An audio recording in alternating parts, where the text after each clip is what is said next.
Hi friends, ഞാൻ ഇന്ന് ഉണ്ടാക്കുന്ന ഒരു ചിക്കൻ്റെ ഡിഷാണ്. ഇതൊരു മെഡിറ്ററേനിയൻ ഡിഷാണ്. പക്ഷേ ഇച്ചിരി സ്പൈസ് ഒക്കെ ചേർത്ത് നമുക്കൊക്കെ ഇഷ്ടപ്പെടുന്ന പോലെ ആക്കിയിട്ടുണ്ട്. പിള്ളേർക്കും വലിയവർക്കും എല്ലാം ഇത് ഇഷ്ടപ്പെടും. ഇതിന് വേണ്ട ഇൻഗ്രീഡിയൻസ് എന്ന് പറഞ്ഞാൽ കുരുമുളക് പൊടി, മഞ്ഞൾപ്പൊടി, മുളക് പൊടി, crush chilli, salt, lemon juice, garlic granules, olive oil, പിന്നെ ഒലിവ് ഓയിലിൻ്റെ കുറച്ച് സ്പ്രേ, ചിക്കൻ 1 കിലോ, മഞ്ഞൾപ്പൊടി, പെപ്പർ പൗഡർ, ചില്ലി പൗഡർ,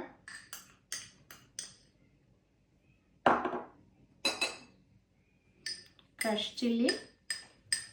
ഇതിൽ കുരുമുളക് പൊടിയും മഞ്ഞൾപ്പൊടിയും ചില്ലി പൗഡറും എല്ലാം ഓരോ ടീസ്പൂണ്, ക്രഷ് ചില്ലി 2 ടീസ്പൂണ്, ഉപ്പ് ആവശ്യത്തിന് ഇട്ടാൽ മതിയേ.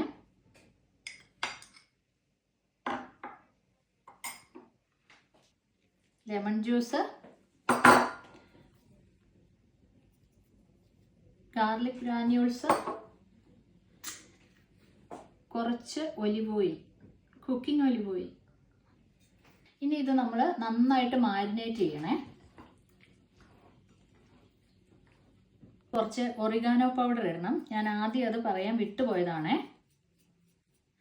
ഈ മാരിനേറ്റ് ചെയ്ത ചിക്കൻ നമുക്ക് കുറച്ച് സമയത്തേന് റെസ്റ്റ് ചെയ്യാൻ വെക്കാം, ഒരു 1 അവറിലേക്ക്. നമ്മളൊരു 2-3 hours ഒക്കെ വെക്കുവാണെങ്കിൽ അത്രയും നല്ലതാണ്. ചിക്കനിലേക്കെല്ലാം മാരിനേറ്റ് ചെയ്തെല്ലാം പിടിച്ചോളും. ഇനി ഇതിനകത്തോട്ട് പൊട്ടാറ്റോ വെഡ്ജസ് ഉണ്ടാക്കാൻ വേണ്ടിയിട്ട് കുറച്ച് പൊട്ടാറ്റോസ് ഞാൻ ഇതുപോലെ കട്ട് ചെയ്ത് വെച്ചിട്ടുണ്ട്. അതിനകത്ത് ചില്ലി പൗഡർ 1 ടീസ്പൂൺ, മഞ്ഞൾപ്പൊടി 1 teaspoon, crushed chilli 1 table spoon, കുറച്ച് ഒറിഗാനോ പൗഡർ,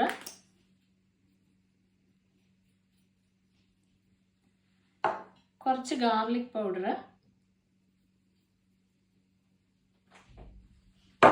ആവശ്യത്തിന് ഉപ്പ്.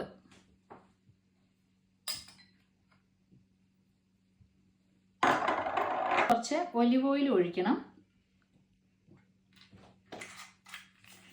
എന്നിട്ട് ഇനി ഇതിനെ നന്നായിട്ടൊന്ന് മാരിനേറ്റ് ചെയ്തിട്ട് മാറ്റി വെക്കാവേ. ഒലിവ് ഓയിൽ സ്പ്രേ ചെയ്തിട്ട് നമ്മൾ ഈ എയർ ഫ്രയറിലേക്ക് വെക്കുവാണേ. ചിക്കൻ വെച്ച പോലെ തന്നെ വെഡ്ജസിനുള്ളതും വെച്ചേ. ഇനി നമ്മൾ 20 മിനിറ്റ്സ് എയർ ഫ്രൈയിലേക്ക് വെച്ചേക്കുവാണേ. എയർ ഫ്രൈ മോഡിലാണ് വെക്കുന്നത്. അപ്പോൾ നമ്മുടെ ചിക്കനും പൊട്ടാറ്റോ വെഡ്ജസും റെഡി ആയിട്ടുണ്ട്. അതിൻ്റെ ഒപ്പം ഞാനൊരു ചെറിയ സാലഡും ഉണ്ടാക്കിയിട്ടുണ്ട്. ഇനി എൻ്റെ വീഡിയോ ഇഷ്ടപ്പെട്ടെങ്കിൽ ഒരു ലൈക്കും കമൻറ്റും ഷെയറും തരണേ. നിങ്ങൾ ഇത് ട്രൈ ചെയ്ത് നോക്കിയിട്ട് എങ്ങനെ ഉണ്ടായിരുന്ന അഭിപ്രായം പറയണേ.